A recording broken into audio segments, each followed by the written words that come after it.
energy, thoughts, words, ideas, and music affect the molecular structure of water.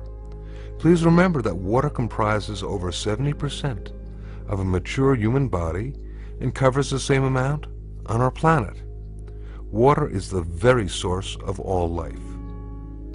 This photo shows the beautifully formed geometric design of the Yushi Spring water. This next photo is from the Shimanto River, the last clean spring in Japan. Notice the extraordinary geometric forms.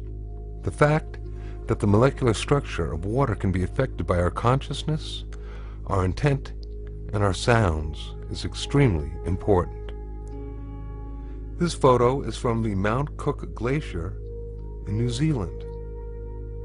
Mr. Emoto has been visually documenting these molecular changes in water by means of his photographic techniques.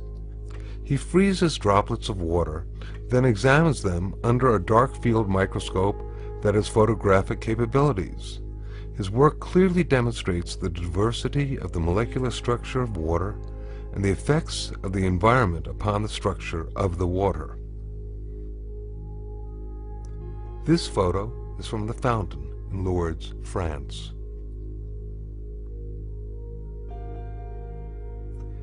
This photo is from contaminated water from the Yodo River in Japan.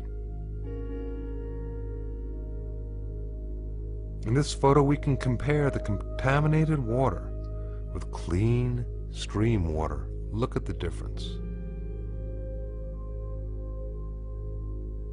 Mr. Emoto decided to see what effects music would have upon the structure of water. He placed distilled water between two speakers for several hours while playing different music and then photographing the crystals that formed after the water was frozen. This photo is of water being exposed to Beethoven's Pastorale. This photo is the effect of Bach's Air for the G-string on the water.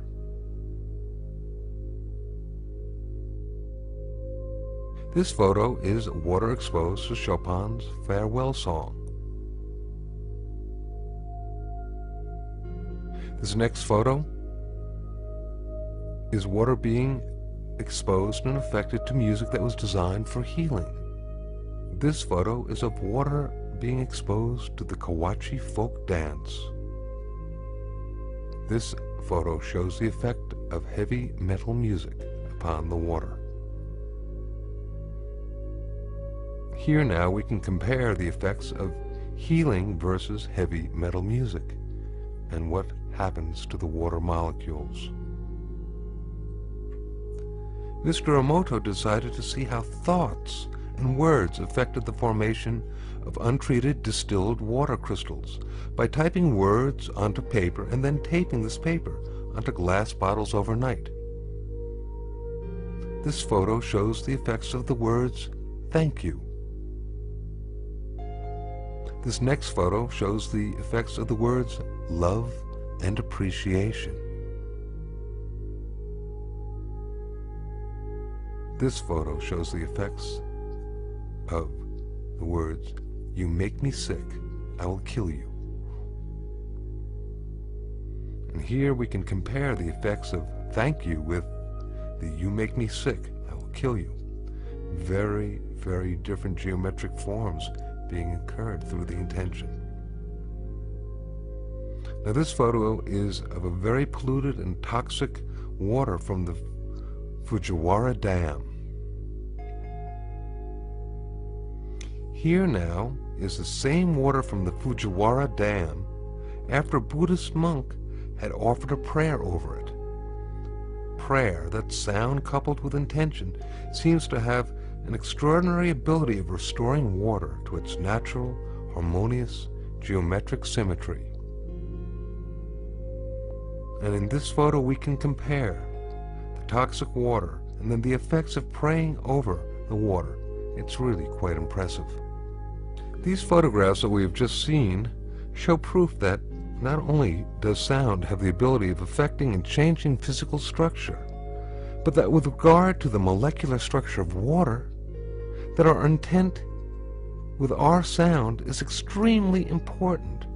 This may have great implications for the future of both personal and planetary harmony and healing. To what extent is water capable of picking up information? What does it perceive? And how does it remember it over time?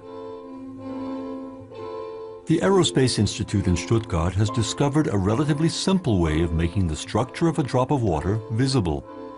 The researchers have had their efforts rewarded by insights into a very beautiful world. Each drop has a face of its own, unmistakable and unique. Why are the individual drops so different from one another?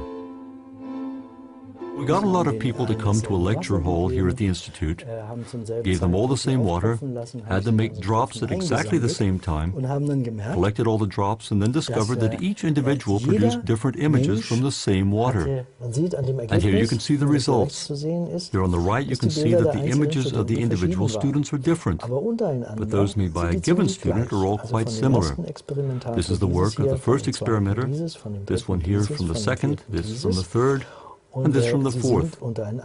Individually they can quite easily be reproduced, but you would never have thought that they were all from the same water, because when you compare the images from the different people, you see some big differences. Then we undertook experiments to find out whether things changed when we put something into the water. A real flower was placed in the water. A while later we took a drop of water, and here you can see one of the pictures. And you can see it in this picture. It's the typical image you get when you put a flower into water. You could recognize the flower in every single drop in this glass, of course. That can be reproduced and has significance. And if you were to put a different flower in here, for example, a Sweet William flower, then all the drops of this water would look like Sweet William. Okay, rice experiment. Actually, maybe this should be called the consciousness experiment, because that's what this is about. Okay, so obviously these are just little glass jars with lids, all washed up. And then here is some cooked rice. Not much, because the rest of it is in my tummy. Now, this is going in here. 1 spoonful in there. There they go, 2 little glass containers of rice.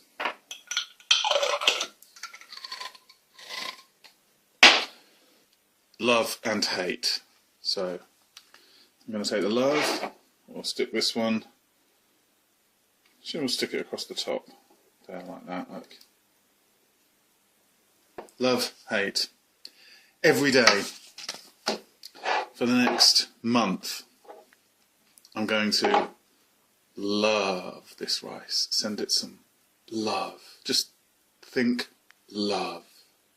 And with this rice I'm going to think hate, horrid, hate it, evil rice. That's going to be the only difference between these two identical containers of rice, apart from the word and the intention. Day 3, fennel seed, still fine. The love rice, still completely fine. As is the hate rice. Nothing to report. No changes. Still no change. Day 4. See you tomorrow. Okay, so this is day 5. And I think you can see on the hate rice, blue mould. You can see that. It's started to mould. Day 5. Day 6. And you can see the mould grow in there on the hate rice. Look at that. Day 7. Day 8. Day 9. The effects of thought on reality. The difference between these two pieces of rice, that one has got bad negative energy going to it, And one's got love, good energy. The impact of consciousness on reality. Day 10. Day 11. So this is day 13. I dropped this little jam jar of rice, but I think you can see that's gone really bad. It's gone disgustingly bad. Liquid on the bottom. And there's this rice. This, honestly, still looks good enough to eat. 13 days of love and 13 days of negative energies. If this is what happens to a rice, what happens to you when you have good or bad thoughts?